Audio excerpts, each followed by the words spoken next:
Agriculture Minister Robert Prasad is urging citizens to rededicate themselves towards building a strong and vibrant agricultural sector. This comes as the nation observes Agriculture Month under the theme, Growing More for Food Security. Sharda Lal has more in this report. Agriculture Minister Robert Prasad says his ministry has been working to ensure that each subsector is competitive and receives the necessary resources and attention deserved.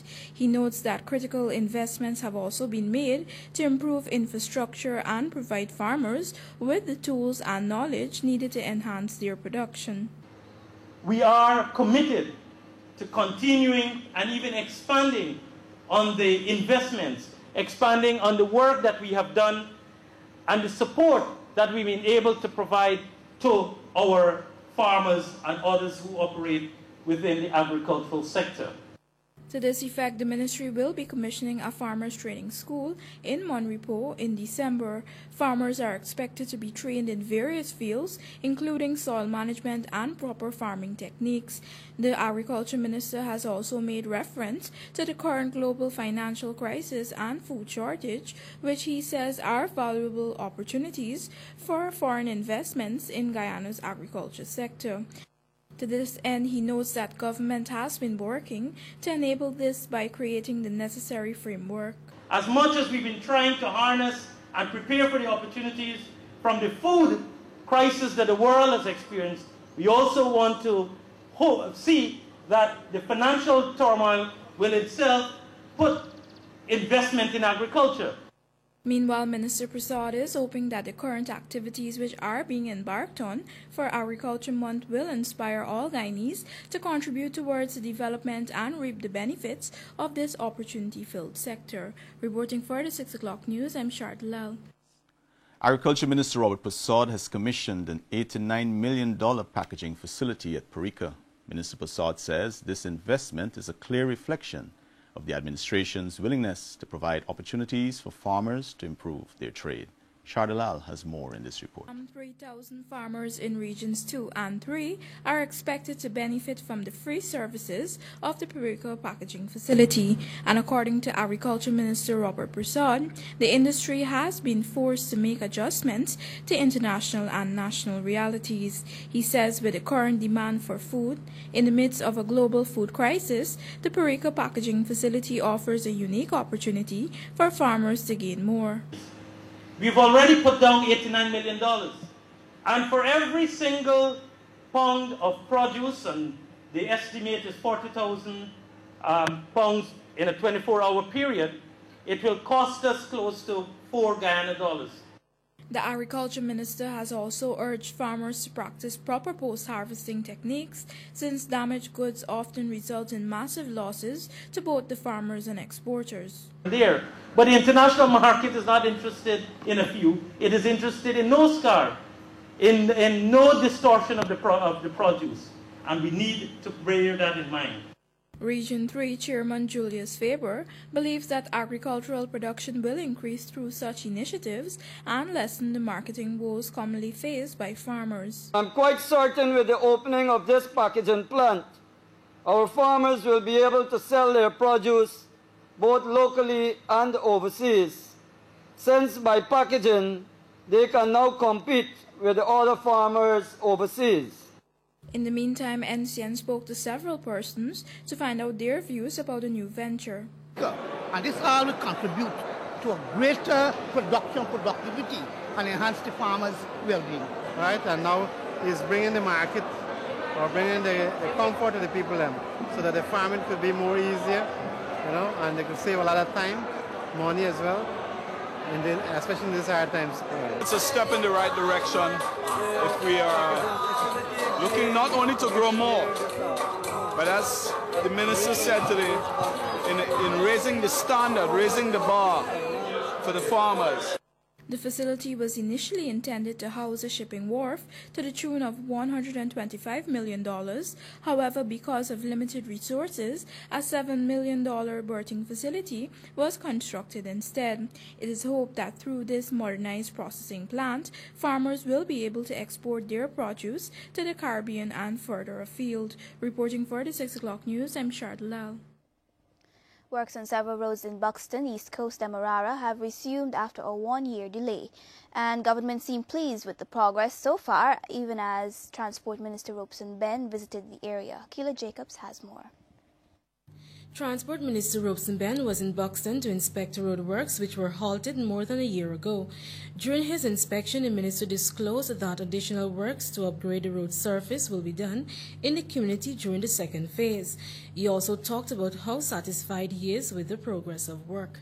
Well, we are trying to complete the Church of God road in Buxton. This is a delayed project. A couple of attempts were made to complete the project. I think in March it was partially completed at Church of to Crusher Run stage, but then there were some problems and we had to pull out. We are now finishing the asphalting of it within a day or so, and then we'll have to support the road shoulder so that the road will last some time. I think the residents are fairly happy with it. He also notes that his ministry will be working closely with local government to upgrade several roads in several other villages. The minister says measures will be taken to ensure that these roads are protected from overladen vehicles. In South Bridesloss, we've also done rehabilitated the road south of the main of the embankment and into South Bridesloss, the minibus main route going around the community. Mostly asphalt, and in some instances a Crusher Run stage. I think too we are having good impacts and good response from the communities with respect to the work. In the second phase of the project, the road shoulders will be reinforced to protect the structural integrity of the road surface. Works are also ongoing in Bridesloss on the east coast of Demerara, where the paving of the access road was completed and the upgrading of streets in the village. Reporting for the NCN 6 o'clock news, Keila Jacobs. Well, the Caribbean Media Corporation has cut 2 of its new shows with immediate effect yesterday and laid off 17 of its staffers. NCN's production manager Martin Gulsaran says he hopes that the organization reestablishes itself so Guyanese can be in touch with what's happening in the rest of the Caribbean. More in this Keila Jacobs report. As the Caribbean Media Corporation, CMC, undergoes restructuring of its regional North American channel, CaribVision, its board and management announced the laying off of 17 people. A statement from CMC headquarters in Barbados, however, advised that the channel, which has been on air since August 2006, will continue to provide opportunities to advertisers wishing to reach a broad regional market. NCN's production manager Martin Gulsaran says with the new developments at CMC, NCN will lose its access to broadcast regional programs. He says as NCN being an integral part of the Caribbean Broadcasting Union, he hopes that the organization reestablishes itself so it can continue to fulfill its mandate. He also made reference to CariFesta, which was shown throughout the Caribbean.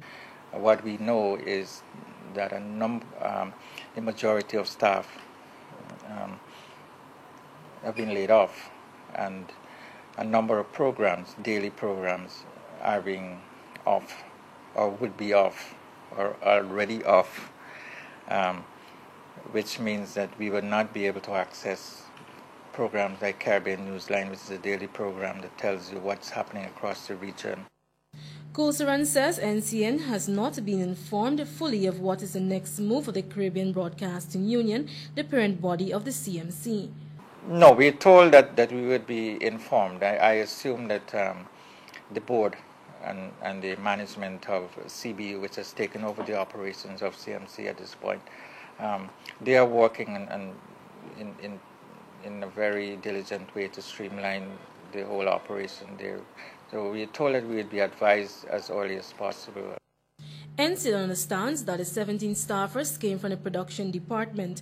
However, the sports department remains intact and a few from the newsroom, but the entire production and library department's services were terminated. NCN also understands that the current Chief Operating Officer, Eric Clark, has tendered his resignation, which is effective at the end of the month, while the new Business and Development Manager, Michael White, resigned at the end of August. NCN also understands that the corporation will be running by the Board of Directors and overlooked by the Secretary General of the CBU, Patrick Hosier. Reporting for the NCN 6 o'clock news, Keila Jacobs. Minister Ramsamy says the contaminated Chinese melamine milk has not been imported to Guyana. The contaminated milk has caused at least 4 deaths and not thousands, as just carried on NCN radio in China, and Dr. Ramsamy says his ministry has been assessing the situation here. The health minister has noted that Guyana and other CARICOM member states import products containing Chinese milk, such as Cadbury chocolates. He says an advisory has been issued to the companies that import these products on possible restrictions until further tests can be done.